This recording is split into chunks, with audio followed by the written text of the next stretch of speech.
Hi, welcome to Investors Org. My name is Brian Goldberg, and today we're very lucky to have a guest that's been through the startup journey or going through the startup journey and has dealt with investors and succeeded. So I'd like to introduce Will. Will, welcome. Thank you for coming. Thanks for having me, Brian. Tell me a bit about yourself and then how you became a startup. Yeah, so I'm very much one of our clients for our company. I was playing local level football, kicking around on the weekends, calling myself a weekend warrior, and basically as a athlete or as a wannabe athlete, I wanted to track everything I did. The same way you run a tan or you run around the bay or you go for a run on the weekend, you generally have a wrist-worn device or a phone on you that can track what you do, and you're always wanting to beat yourself. Every time you go out there to run, you want a better time or you want a further distance. But the second you got into contact sports like football, soccer, hockey, rugby, those types of sports, you couldn't track anything you do. So you're training all year for certain circumstances which you don't actually have any clue what you're doing. So as a wannabe consumer of the product, I decided to start up a company that would basically alleviate that problem of not knowing for myself, and that's where I founded Sports Performance Tracking. Brilliant. Very good. Very good. And how did you go about starting it up? Did you start with the technology, or you had your need, or did you? Yeah, look, I'm a very sales focused founder. Sure. We were commercial from day one, from when I built the website in the garage of my family home, selling a Magellan product that was built by Navman, and I found that they had a very average looking device, but it did everything that I needed it to do. Cut off the wrist band side of things and changed the packaging, sold it for $175 more than them, and sold more than, within 3 months, was selling more than what they were in Harvey Norman and JB Hi-Fi combined. So I realised there was an opportunity there. And at that point in time, I also realised I needed people much smarter than myself in the technical side of things to come on board, and we partnered with now Australia's most innovative company, Planet Innovation. They came on board. Initially, it was to contract manufacture me a GPS, and then they basically turned around and said, "Can we become an equity partner in the business?" They believed in it so much, and they could see what we were doing. And from there, it it snowballed a little bit. Brilliant. Oh, that's a great foundation. And then I believe you wanted to grow quicker because the opportunity was there and there at that time, which was about a year and a half ago, 2 years ago. Yep. So you entered, okay, let's go seek some investment. Yeah, Tell me about that journey. It's a big change in mindset. We realise we're in technology. Technology moves pretty quickly. The second you do a production run, the second you invent new technology, someone's doing something better, faster, quicker, smaller, somewhere across the globe. Right. So for us, it was about executing on the software side of things.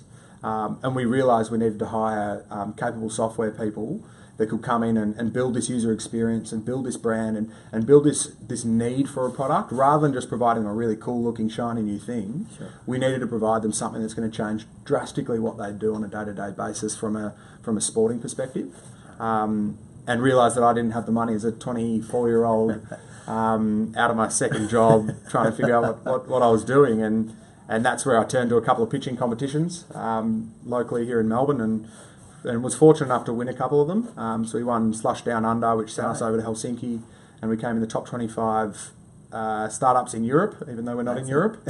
And the winner was actually another Australian company.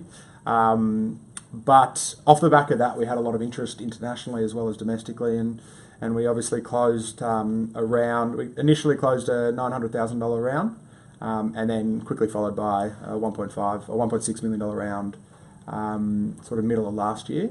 And as a tech company does, we're just opening up a new round in the next couple of weeks, which we've already got pretty much bids for 75% of it. So from internal directors and investors.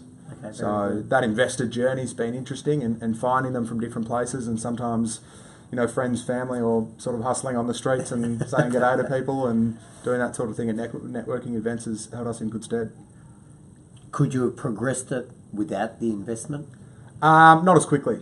So, there are businesses that you'd want to do it organically. There are businesses that you don't want to sell, a certain amount of shares for certain cash. But as a fast-moving technology company, we need to stay up to date with the trends from a hardware perspective. Sure. And we need the smarts from a software perspective. And we anticipate, as we're out there having a market grab, it's not going to be cash flow positive.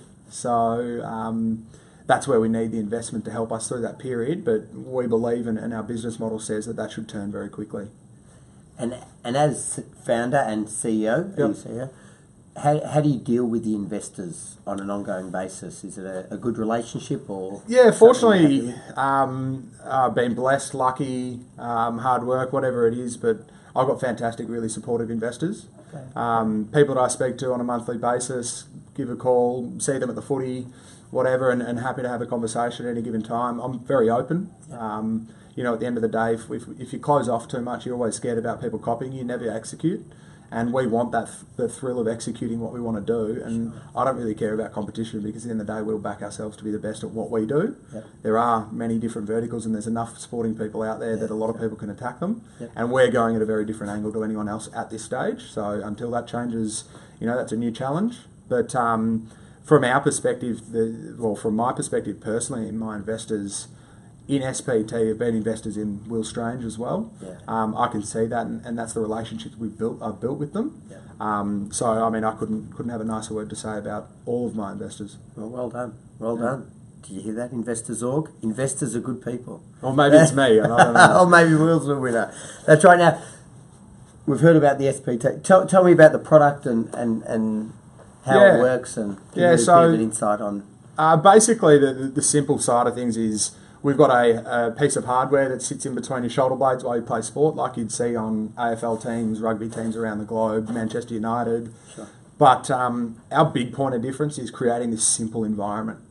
There's too many people these days out there building these big data networks, these really complex devices, and you see it with companies like Salesforce. If you try and go at the highest tier of Salesforce straight away, you're not going to know what you're doing.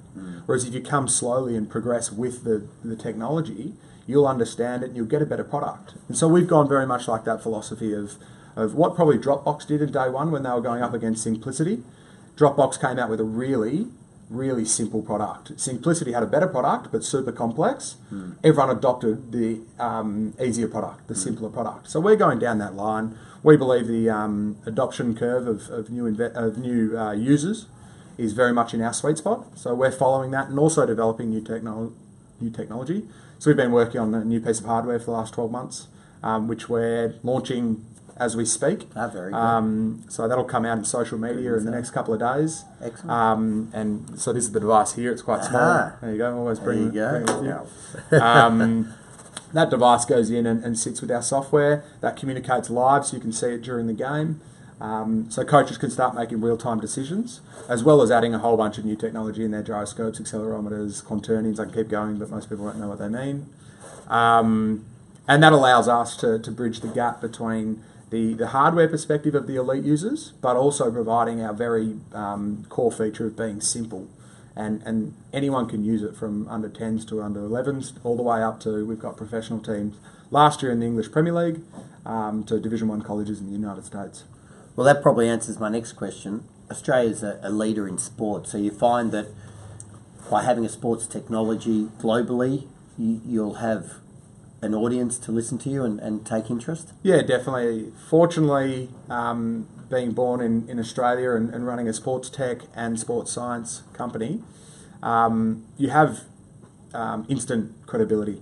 So whether we're in the States, UK, anywhere in Europe, throughout Asia, everyone's looking at what Australian sports technology, what Australian sports scientists are doing. And so we get the fortunate added benefit of just being Australian. So instantly, you've got that verification or the validity around what you're doing. Yep. And we're very focused on the international market. We know there's 1.3 million people in Australia that we could target with our device. We know there's 23 million in the US and 54 throughout Europe. Amazing. So the numbers are critically there, and at the moment we're growing really organically and really quickly that we can start hitting those, and we're building all our platform to be super scalable. Very exciting times. Yeah. Fantastic. Anything else that you can give us another tip? We've got an insight. I think that's it. Obviously, we're moving pretty quickly, and we've got to stay up to date with the times. Last count this morning, I checked that we're in 88 countries. We're close to 15,000 users. We've got 250,000 uploads over the course of the last 2 years. So we are moving pretty quickly. And we're really excited by the future, and so are our investors, so much so that we're really positive in the way we're moving forward with our financing. So. Well, thank you for sharing that with us. That is an exciting No story worries. and a long way to go. Always a long way to go, and it's all about execution. Everything else means nothing. Good on you. Thanks, Will. That's Excellent. fantastic. Really appreciate you coming in. Thanks, Brian. Good on you.